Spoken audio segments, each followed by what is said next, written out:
भक्ति और मुक्ति के दाता सतगुरु। भक्ति करा के ही मोक्ष होता है। जब हमें सत भक्ति प्राप्त होगी तभी हम मुक्ति पाएंगे, और वो सतगुरु ही दे सकता है। सतगुरु परमात्मा ही होता है, या फिर उस परमात्मा का कृपा पात्र हो सकता है जिसने जो ज्ञान उसी परमेश्वर से जो सतगुरु रूप में आए हुए होते हैं, वो फिर आगे उसी के ज्ञान को प्रचार करता है। तो इस विषय में आज ये दास वो सतगुरु है जो परमात्मा का दास, उसका भेजा हुआ कुत्ता आपको जगा रहा हूं भौंक भौंक कर। आप धनी हो,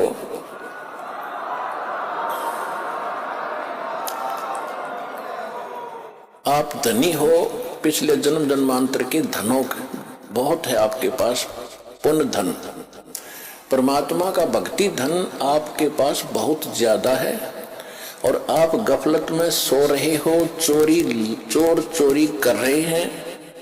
वो कौन सी चोरी कर रहे हैं? आपको कहीं शराब पिलाकर ये मन और ये काल उस काल का एजेंट है।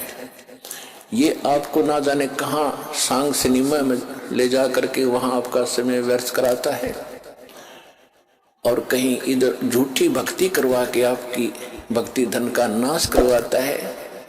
किसी को आशीर्वाद देते हो, किसी को बद्दुआ देते हो, तो ये आपके भक्ति धन की चोरी हो रही थी।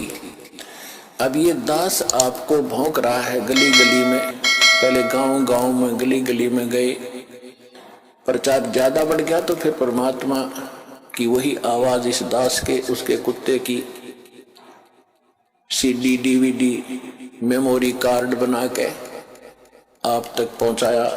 आप जाग गए, जो जग गए उनका चोर भाग गए, और जो अभी सोए पड़े हैं उनका चोर चोरी कर रहे हैं, उनको भी हमारा उद्देश्य है जगाएंगे, बार बार आवाज लगाएंगे। कभी तो वो कुंभकर्ण की नींद को त्यागेंगे, भक्ति में लागेंगे। वो भी आपके भाई बहन हैं जो अभी बिछड़े हुए हैं, उनको भी जगाना है। तो आज जो सतगुरु, भक्ति मुक्ति के दाता सतगुरु और भटकत प्राणी फिरंदा, उस साहिब के हुक्म बिना नहीं तरवर बात हिलंदा।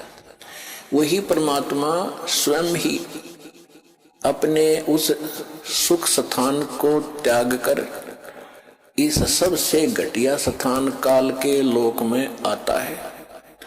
सह शरीर आते हैं वो दाता, प्रत्येक युग में एक लीला करते हैं, बालक रूप में कमल के फूल पर प्रकट होते हैं।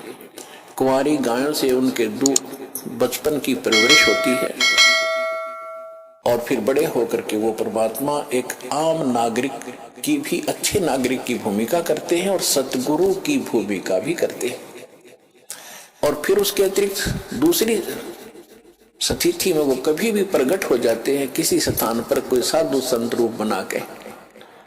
कलयुग के अंदर विशेषकर वो जिंदा महात्मा के रूप में ही प्रकट हुए हैं और अच्छी आत्माओं को मिलते हैं। ये वेदों से भी आपको प्रमाणित कर दिया कि परमात्मा सतलोक में रहता है, और वहां एक सिंहासन पर विराजमान है, तख्त पर। असंग ब्रह्मांड के कंट्रोलर के तख्त यानी सिंहासन पर, राजगद्दी पर मालिक बैठे हैं। वो महाराज हैं, वो भगवान हैं। और यहाँ छोटे मोटे टुकड़ों के जो राजा बने बैठे हैं, ये लोक भी नकली, ये राजा भी नकली।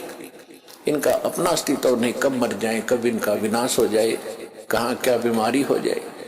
तो एक ही भगवान, वही शक्ति, वही मालिक है, वही सतगुरु है, और वही वास्तव में महाराजा है। तो महाराजा की तरह परमात्मा सतलोक में विराजमान है। तो वो परमात्मा यहाँ जब आते हैं, एक अच्छे नागरिक का रोल भी करते हैं, सतगुरु का रोल भी करते हैं, भूमिका करते हैं वो। और दूसरी स्थिति में वो परमात्मा अच्छी आत्माओं को मिलते हैं, वहां से सहस्रीर आते हैं जिंदा महात्मा के रूप में, सबको अच्छी आत्माओं को मिलते हैं, उनको अपने से परिचित कराते हैं। फिर वो पुण्यात्माएं भी परमात्मा की महिमा आंखों देख कर आपको सुनाते हैं।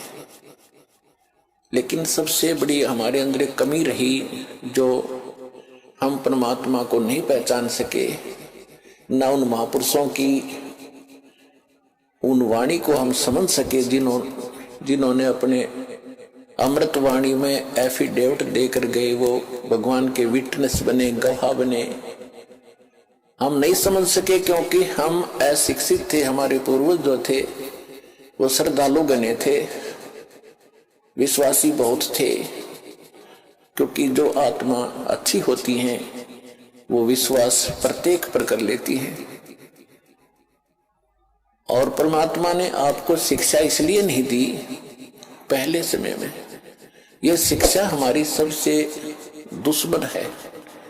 यदि हम शिक्षा प्राप्त करके परमात्मा की खोज नहीं करते हैं तो यह शिक्षा व्यर्थ है।